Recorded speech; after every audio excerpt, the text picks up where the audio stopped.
Il Presidente degli Stati Uniti d'America. The red carpet was rolled out in Rome as Italian Prime Minister Mario Draghi welcomed U.S. President Joe Biden and other leaders of the world's largest economies at the G20 summit. The more we go with all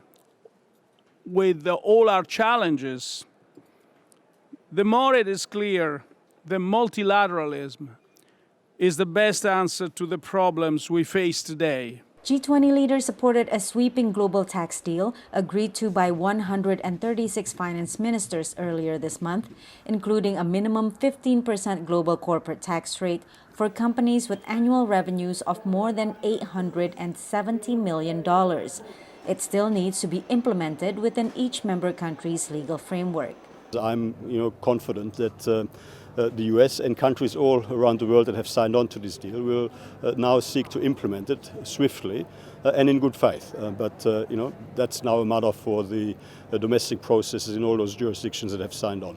On COVID-19, G20 health and finance ministers announced the formation of a new panel to improve future pandemic preparedness, proposed by the U.S. and Indonesia, but did not specify funding for it. Meeting on the summit sidelines, German Chancellor Angela Merkel, French President Emmanuel Macron, and British Prime Minister Boris Johnson said they support Biden's pledge to return the U.S. to full compliance with the Iran nuclear deal, so long as Tehran does the same.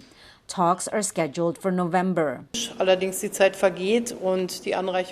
We are, of course, counting on Iran to return to the negotiating table. However, time is passing and enrichment is continuing in Iran. It's the first face-to-face G20 meeting in 2 years. Notably absent are Chinese President Xi Jinping and Russian President Vladimir Putin, who joined virtually, citing pandemic concerns at home.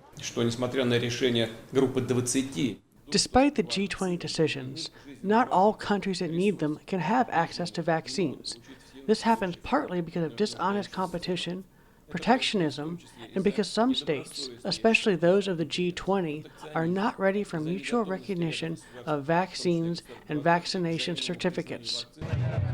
Activists marched through the streets of Rome protesting the lack of action by G20 leaders in tackling climate change, a focus of discussion on Sunday before leaders move on to the UN climate conference COP26 in Glasgow, Scotland.